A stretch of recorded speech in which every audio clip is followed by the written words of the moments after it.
Hey friends, welcome back to the channel. I felt inspired to share something with you, and so I will do that. Recently, I have been really struggling with finding my center, staying within my own kind of energy field. And the reason being is because I recently moved to Australia to attend a 9-month course. It's Zenthai Shiatsu. It's a form of bodywork. Anyways, it's a big group of people that are studying here with me, and it's different modules, so it's 4 days every 3 weeks, so it's like really intense, lots of people. And this group brings up so many of my old patterns, like when I was in high school, wanting to belong, wanting to be part of the cliques, and perceiving everybody's interaction, and kind of figuring out how I'm being perceived in the group, whether or not I belong, what do they think of me? Do they like me? Do they not like me? So many feelings coming up in the group. And it's so confronting because I thought I moved past that, I'm 31 now. I'm like, come on, man, why are you engaging in these high school thought patterns and dynamics? What's going on? And I could feel myself getting completely lost in other people, in the group dynamics, worrying about how I would be perceived by everyone, if people like me or not, if I have something to offer. I was comparing myself to everyone. This person has a PhD and this person has skills in building stuff, and I feel like I don't really have anything to offer. I don't really have any particular skills. I just have some things that I done, and I traveled a lot, but that's about it. Like, a person asked me a question in the car when we were driving. He asked, like, and Wolf, what is your jam? What's your skill? And I was thinking, I don't feel like I have one. And it was really confronting to think about which skills I actually developed. And I was comparing myself and worried about whether or not I would be able to connect with the group, if I would belong there, how I could belong. I was perceiving how people are interacting with one another. Do they like each other more than they like me? Am I safe here? Like, so much, extension of myself, reaching, grasping, being outside of myself. And I felt so unsafe, so unsettled, so not centered in myself. And it was a very unsettling experience. I moved to Australia, the other side of the world, so it's already very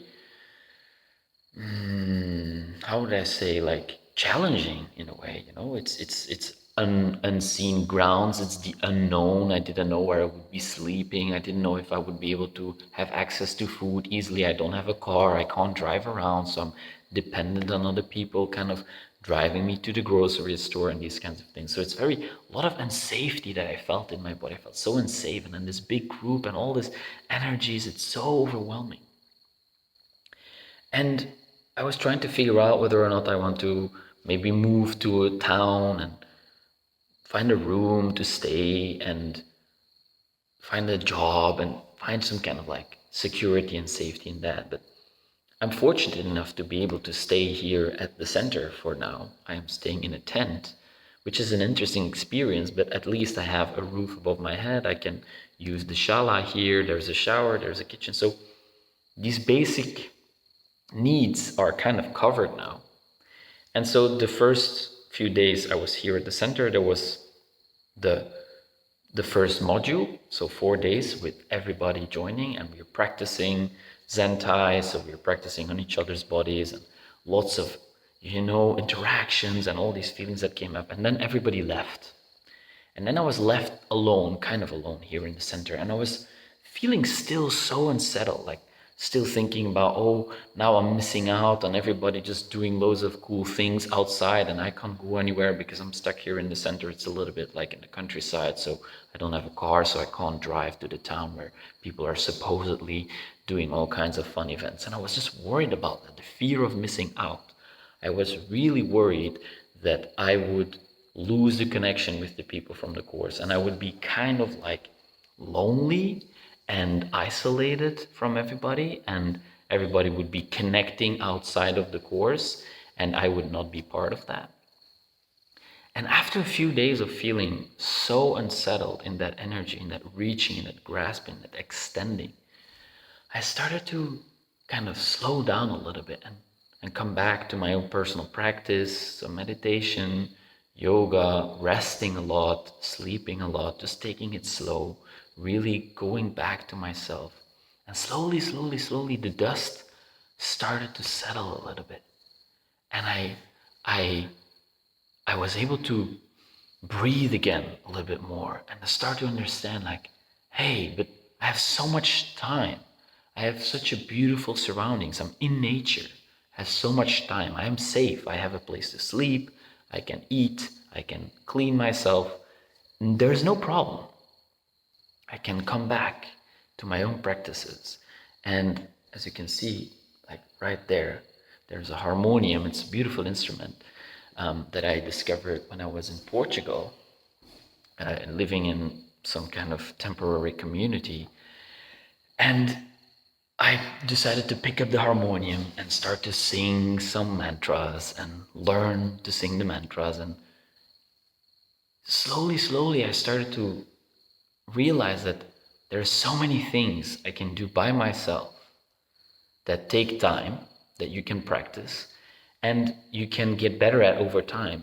And it's a skill you develop, you accumulate. You can read, you can acquire knowledge, you can practice yoga, you can practice music, you can draw, you can paint. There's so much stuff you can do by yourself that make you feel calm, that make you feel centered, that are beautiful practices. And they bring me back to my center.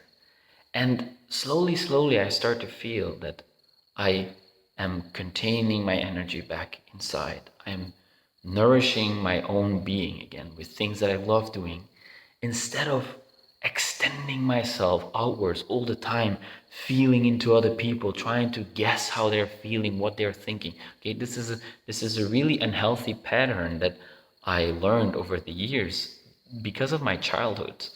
I learned to be hypersensitive to other people's moods and behaviors and everything in order to kind of find some sense of safety, because I felt so unsafe in my own body.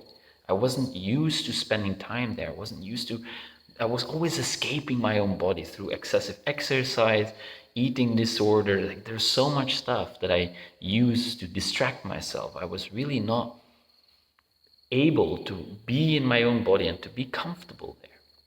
And so I still do that. Subconsciously still like look for ways to escape.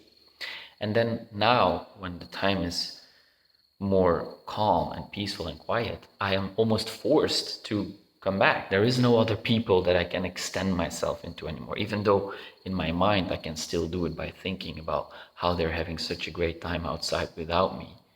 It feels not right to spend mental energy on thinking about these things. Rather, what it feels right for me to do is to bring my energy back and to engage in the things that I love engaging with and to take my time. The worst thing I feel is the worst thing is to feel rushed. Like I hate to be rushed. And here I have the time. I can take the time. The day is slow as I want it to be. I wake up whenever I want. I take time to wake up. I take time to move a little bit, to maybe read something, to make some music, to cook some food, to rest. Slow, slow, slow. No rush, no rush. Nature doesn't rush. And I hate to be rushed. And when I can just slow down and connect to the things that I love doing, I start to feel more safe within myself again. And it's really interesting to observe this flip. It's almost like a flip, not really a flip. It's more like a gradual change with a tipping point, kind of like a tipping point where I start to feel like, oh, wow, I can do whatever I want and I don't need to worry about other people. You know, if I am centered, if I am filled with nourishing, gentle, compassionate energy, it extends to other people naturally. There is no grasping anymore. There is no, I want to belong. I desperately want you to see me. I desperately want you to validate me. There's an inner knowing that I am okay and I can make music if I want to. I can share that music with you if you want to listen, if you want to be part of it. Some people hate mantras, some people hate singing, so they will not come. But the people who love to sing, they will gather around me singing because they love to sing. And since I'm singing coming from a place of filling myself up, of doing something that I enjoy, people naturally want to join that, right? And even if nobody wants to be there, then still I have this well of nourishment that is feeding me and that I enjoy, right? And so bringing the energy back and understanding that I'm safe inside myself, that I'm safe